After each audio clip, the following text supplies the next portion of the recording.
जब hotel guest में से एक कपल ने होटल मैनेजर से ये कंप्लेन की कि उनके रूम में नल से पानी का कलर ब्लैक आ रहा है और पानी में से कुछ स्मेल भी आ रही है, तब मैनेजर ने अपने स्टाफ से ऊपर वाटर टैंक को चेक करने को कहा। और जब उस स्टाफ ने वाटर टैंक को खोला तो उसे एक नेकेड बॉडी पानी में तैरती हुई मिली। ये बॉडी एलिजा लैम की ही थी, जो कि 19 दिनों पहले अचानक से लापता हो गई थी।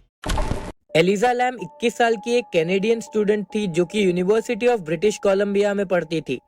एलिजा को सोशल मीडिया पर पोस्ट करना बहुत पसंद था और अपनी डेली लाइफ से जुड़ी कई चीजें वो सोशल मीडिया पर पोस्ट करती रहती थी। एलिजा इंस्टाग्राम और फेसबुक को ना यूज करते हुए ज्यादातर टम्बलर यूज किया करती थी और टम्बलर पर उसका यूजर नेम नोविले नावी था। वैसे तो एलिजा एक इंट्रोवर्ट टाइप की लड़की थी जो कि हर किसी से बात करने में कंफर्टेबल नहीं थी। वो सिर्फ अपने कुछ गिने चुने दोस्तों के साथ ही बात करना पसंद करती थी और शायद इसीलिए वो सोशल मीडिया से ज्यादा अटैच थी और वहां पर अपनी लाइफ से जुड़ी बातें पोस्ट किया करती थी। एलिजा को बाइपोलर डिसऑर्डर नाम की एक बीमारी भी थी जिससे उसे मेडिकेशंस लेनी पड़ती थी। अब बाइपोलर डिसऑर्डर को आसान भाषा में आप ऐसे समझ सकते हैं कि बाइपोलर डिसऑर्डर जिसे होता है उस इंसान के मूड में अचानक से चेंजेस होते हैं या फिर उसके मूड में बहुत ज्यादा उतार चढ़ाव देखे जाते हैं। और क्योंकि एलिजा एक इंट्रोवर्ट थी और उससे ये बीमारी भी थी, तो उसने डिसाइड किया था कि वो अपनी बीमारी को अपने ऊपर हावी नहीं होने देगी और इसीलिए उसने अपने खुद के लिए एक ट्रिप प्लान की। उसने डिसाइड किया कि वो 4 मेजर सिटीज में ट्रैवल करेगी, जिसमें से एक था लॉस एंजलिस। एलिजा ने सोचा कि वो लॉस एंजलिस जाकर वहां की लाइफ को एक्सप्लोर करेगी, घूमेगी और एंजॉय भी करेगी ताकि वो अपने आप को थोड़ा रिलैक्स कर सके। जब उसने अपनी फैमिली को इस ट्रिप के बारे में बताया तो उसकी फैमिली भी मान गई, लेकिन उनकी सिर्फ एक ही शर्त थी कि एलिजा रोज कॉल करके उन्हें अपना हालचाल बताएगी, जिसके लिए एलिजा खुशी खुशी मान गई। अब जब वो अपनी ट्रिप प्लान कर ही रही थी तो उसने लॉस एंजलिस में कुछ चीप होटल सर्च किए जहां पर वो 4 दिनों के लिए स्टे कर सके। क्योंकि एलिजा एक स्टूडेंट थी, इसलिए वो अपने लिए चीप होटल्स के ऑप्शंस फाइंड कर रही थी ताकि उसके एक्सपेंसेस प्रॉपरली मैनेज हो सके। होटल सर्च करते करते उसे एक होटल मिली जिसका नाम था स्टे ऑन मेन। इस होटल के रिव्यूज भी काफी अच्छे थे और ये उसके बजट में भी आ रही थी, तो उसने जल्दी से 4 दिनों के लिए उस होटल में शेयर्ड रूम बुक कर लिया। अब 28 जनवरी 2013 को एलिजा ने स्टे ऑन मेन होटल में चेक इन किया, जहां पर वो दूसरी 4 लड़कियों के साथ अपना रूम शेयर करने वाली थी। चेक इन के 2 दिनों बाद एलिजा के रूममेट्स ने होटल मैनेजर से एलिजा के अजीब बिहेवियर के बारे में कंप्लेन की, तो फिर मैनेजर ने एलिजा को 7th फ्लोर पर एक प्राइवेट रूम में शिफ्ट कर दिया। फिर अचानक 31 जनवरी को एलिजा मिसिंग हो गई और क्योंकि एलिजा के पेरेंट्स भी एलिजा से कोई कांटेक्ट नहीं कर पा रहे थे, इसीलिए वो भी लॉस एंजलिस आ गए और उन्होंने वहां की लोकल पुलिस को एलिजा के मिसिंग होने की खबर कर दी। अब इस होटल को और इसके स्ट्रक्चर को थोड़ा ध्यान से समझते हैं। देखिए, स्टे ऑन मेन एक बहुत ही बड़ी होटल सेसिल का पार्ट था। सेसिल होटल एक बहुत ही पुरानी और बहुत ही हॉरिफाइंग होटल थी। अपने शुरुआती दिनों में ये एक लग्जरी होटल हुआ करती थी, लेकिन फिर अमेरिका में इकोनॉमिक क्राइसिस की वजह से इस होटल ने अपनी सर्विसेज में कॉम्प्रोमाइज करना शुरू कर दिया था और इसकी वजह से एक समय ऐसा आया कि सेसिल होटल इतनी चीप हो गई कि इसे इवन एक ऐसा इंसान भी अफोर्ड कर सकता था जिसके पास रहने के लिए घर भी ना हो और जो कि रोड साइड सोता हो। चीप होने के कारण क्रिमिनल्स और ड्रग्स लेने वाले लोग भी सेसिल होटल में स्टे किया करते थे और इसके कारण होटल की रेपुटेशन भी काफी खराब होने लगी थी। लेकिन फिर जब सेसिल होटल को बेचा गया तब इसके न्यू ओनर ने इसे 2 पार्ट्स में डिवाइड कर दिया था। सेसिल होटल एक बहुत बड़ी होटल थी जिसके अंदर टोटल 700 रूम्स थे, तो इसके न्यू ओनर ने इसके अंदर एक न्यू लॉबी बनाई जिसका नाम स्टे ऑन मेन रखा गया। स्टे ऑन मेन के चार्जेस सेसिल से ज्यादा रखे गए थे, तो अब एक ही बिल्डिंग में 2 होटल्स थे जिसमें स्टे ऑन मेन के अंदर मॉडर्न ट्रैवलर्स को स्टे करवाया जाता था और सेसिल होटल में टेनेंट्स और एग्जिस्टिंग गेस्ट रहते थे। अब ध्यान से समझिए, ये एक 15 फ्लोर्स की होटल थी जिसमें कि स्टे ऑन मेन होटल को 3 फ्लोर्स दिए गए थे। टेनेंट 2nd और 3rd फ्लोर पर रहते थे। स्टे ऑन मेन को 4th, 5th और 6th फ्लोर दिया गया था और सेसिल होटल को 7th से लेकर 15th फ्लोर तक टोटल 9 फ्लोर्स दिए गए थे। एक खास बात यह है कि स्टे ऑन मेन होटल को एक सेपरेट फ्रंट डोर दिया गया था और एक ही बिल्डिंग में अब 2 अलग अलग लॉबीज थी।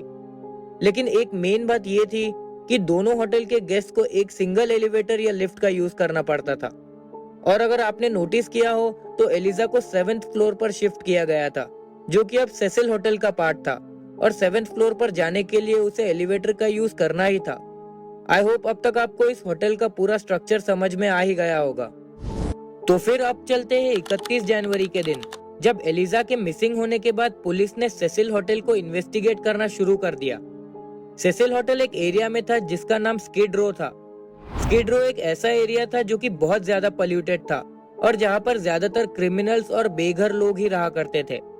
इसे लॉस एंजलिस का स्लम एरिया भी कहा जाता था। पुलिस ने इस पूरे एरिया को भी इन्वेस्टिगेट किया, लेकिन एलिजा का कोई भी पता नहीं चल रहा था। इनफैक्ट पुलिस को तो ये भी डाउट था कि एलिजा जिंदा भी है या नहीं, और अगर जिंदा है तो फिर वो कहीं खुद से ही तो छिपने का नाटक नहीं कर रही थी। खैर, इसी कारण पुलिस ने एलिजा का टम्बलर अकाउंट भी चेक किया, लेकिन 30 जनवरी के बाद उसके टम्बलर पर भी कोई पोस्ट नहीं था। जब पुलिस ने सेसिल होटल की सीसीटीवी फुटेज चेक की तो उन्हें एलिजा लैम की एलिवेटर की एक बहुत ही शॉकिंग फुटेज मिली। आप जो अभी स्क्रीन पर देख रहे हैं, ये सेसिल होटल के एलिवेटर की ओरिजिनल फुटेज है, जिसमें कि आप एलिजा लैम को देख सकते हैं। इसमें एलिजा काफी डरी हुई दिखाई दे रही है। ऐसा लग रहा है कि एलिजा किसी से छुप रही है और वो एलिवेटर के बाहर निकलकर देख रही है कि कहीं कोई उसका पीछा तो नहीं कर रहा है। वो बाहर जाकर एलिवेटर के साइड में खड़ी हो जा रही है, मानो कि वो किसी से बात कर रही हो या फिर कोई तो है एलिवेटर के बाहर जिससे वो डर रही है। इस फुटेज में ये भी देखा जा सकता है कि एलिजा किसी के साथ बात कर रही है जो कि कैमरा में नहीं दिख रहा, और अजीब सी हरकतें कर रही है जो थोड़ा डरावना भी लग रहा है। काफी देर तक खड़े रहने के बाद भी एलिवेटर का डोर क्लोज नहीं हो रहा है। इस फुटेज के वायरल होने की वजह से इस केस को वर्ल्ड वाइड अटेंशन भी मिला। अब जब 19 फरवरी 2013 को एक कपल जो कि सेसिल होटल में ही स्टे कर रहा था, उन्होंने होटल मैनेजर को ये कंप्लेन की कि उनके रूम में से नल में से पानी का कलर ब्लैक आ रहा है और पानी में से कुछ अजीब सी स्मेल भी आ रही है।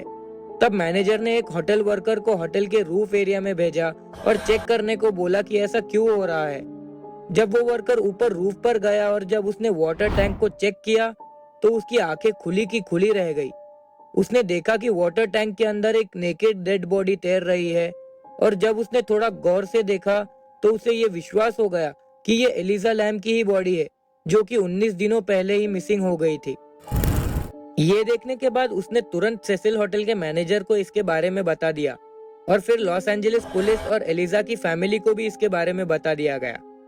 सेसिल होटल के फुटेज में एलिजा जो अजीब सी हरकतें कर रही थी, उस वजह से लोगों को लगने लगा कि उसने ड्रग्स कंज्यूम किए थे, और क्योंकि स्किड रो ऑलरेडी एक ड्रगिस्ट और क्रिमिनल एरिया था तो लोगों को इस बात पर ज्यादा यकीन हो रहा था। On the other hand, Eliza के उन अजीब एक्शंस की वजह से लोगों को ये भी लग रहा था कि एलिजा के साथ किसी ने ब्लैक मैजिक किया था, या फिर इस केस में कोई डार्क एनर्जी इन्वॉल्व थी। और क्योंकि सुसाइड्स और डेथ सेसिल होटल में कॉमन थे, इसलिए लोग डार्क एनर्जी वाला फंडा भी इस केस से जोड़ रहे थे। लेकिन जब एलिजा की बॉडी को पोस्टमार्टम के लिए ले जाया गया, तब सरप्राइजिंगली उसकी बॉडी में कोई भी ड्रग्स नहीं मिले, जिससे ये क्लियर हो गया कि उसने ड्रग्स तो कंज्यूम नहीं किए थे। हाँ, बस कुछ मेडिसिन के ट्रेसेस मिले जो कि वो अपने बायपोलर डिसऑर्डर के लिए कंज्यूम किया करती थी।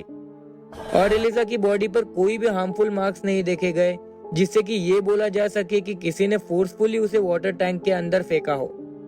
और तो और पुलिस ने ये भी कहा कि उन्होंने एलिजा के सिवा किसी और इंसान को सीसीटीवी फुटेज में नहीं देखा जिस पर कि शक किया जा सके। हैरान कर देने वाली बात तो ये थी कि जिस वाटर टैंक में एलिजा की बॉडी मिली, उसका लेड जिसका वेट 20 पाउंड था वो भी बंद था। सवाल ये है कि एलिजा के वाटर टैंक के अंदर गिरने के बाद वो इतना हैवी लेड बंद कैसे हुआ। इन सब फाइंडिंग्स के बाद ये केस और भी ज्यादा कॉम्प्लिकेटेड हो गया, क्योंकि कोई एक भी ऐसा ठोस सबूत नहीं था जो बता सके कि एलिजा की मौत कैसे हुई, और मोस्ट इम्पोर्टेंटली उसकी बॉडी वाटर टैंक में कैसे पहुंची। इन्हीं सवालों के वजह से आज भी एलिजा लैम का ये केस एक मिस्टीरियस केस बना हुआ है।